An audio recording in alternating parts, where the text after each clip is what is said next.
ఈ బడ్జెట్లో ప్రస్తావించిన ప్రణాళికలు కేవలం ఆర్థిక కేటాయింపులు మాత్రమే కాదు, ఇవి సమాన అభివృద్ధికి, ఆర్థిక స్థిరత్వానికి మరియు సామాజిక న్యాయానికి మార్గదర్శకులు.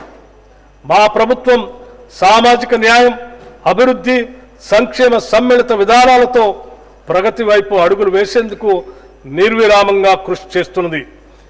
ఈ విధానాల విజయం మీ అందరి సహకారంపై ఆధారపడి ఉంటుంది. దృఢ సంకల్పం, మొక్కవని నిబద్ధత మరియు ప్రతి ఒక్కరి భాగస్వామ్యంతో మాత్రమే ఇది సాధ్యమవుతుంది. ప్రజల హృదయాలను ప్రతిబింబించేలా మా ప్రభుత్వ విధానాలు రూపొందించబడ్డాయి. రైతులు, వ్యాపారవేత్తలు, విద్యార్థులు, మహిళలు, వృద్ధులు, దినసరి కూలీల నుండి ఐటీ నిపుణుల వరకు ప్రతి ఒక్కరిని మా అభివృద్ధి పథకాలు బలోపేతం చేస్తాయి. ప్రజాప్రతినిధులుగా తెలంగాణ భవిష్యత్తును తీర్చిదిద్దే అవకాశం మరియు బాధ్యత మనందరిపైన ఉంది.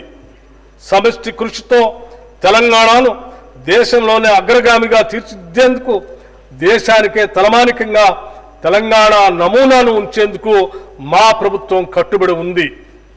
తెలంగాణ ఉజ్వల భవిష్యత్ మనందరి ఉమ్మడి బాధ్యతగా గుర్తెరగాలని సవినయంగా మనవి చేస్తూ ఈ బృహత్తర యజ్ఞంలో అందరి సహకారం కావాలని కోరుకుంటున్నాను.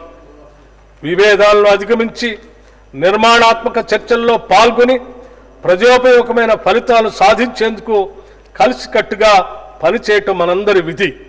రాజకీయాలకు అతీతంగా ఈ సభలోని సభ్యులందరూ బడ్జెట్లో సూచించిన ప్రగతిశీల చర్యలకు సంపూర్ణ మద్దతునివ్వాలని విజ్ఞప్తి చేస్తున్నా. లోతుగా చర్చించి, విశ్లేషించి, ప్రజా ప్రయోజనాలను దృష్టిలో ఉంచుకొని మనం నిర్ణయాలు తీసుకోవాలి. నేటి మన విధానాలే రేపటి తెలంగాణ నిర్మాణానికి ఉపకరిస్తాయి. లౌకిక విలువలను స్ఫూర్తిగా నమ్మిన కాంగ్రెస్ ప్రభుత్వం కుల మత భేదం లేకుండా అన్ని సామాజిక వర్గాల అభ్యున్నతికి వనరులు పంపకం జరగాలని, తద్వారా సమాజంలో అసమానతలు లేని వ్యవస్థ స్థాపన లక్ష్యంగా ఈ బడ్జెట్ని రూపొందించాం.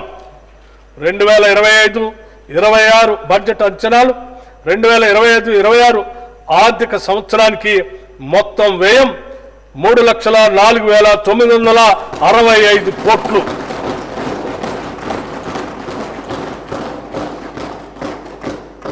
రెవెన్యూ వ్యయం 2,26,982 కోట్లు. మూలధన వ్యయం 36,504 కోట్లుగా ప్రతిపాదిస్తున్నాను. 2025-26 సంవత్సరపు బడ్జెట్ ప్రతిపాదనలను పరిశీలన, చర్చ మరియు ఆమోదం కోసం ఈ సభకు సమర్పిస్తున్నాను. తెలంగాణను ప్రగతి బాటలో నడిపేందుకు మీ అందరి మద్దతును హృదయపూర్వకంగా ఆశిస్తున్నాను. జై హింద్, జై Telangana. The annual financial statement budget for the financial year 2025-26 is presented. The House is urgent to meet again at 10 a.m. on Friday, the 21st March 2025.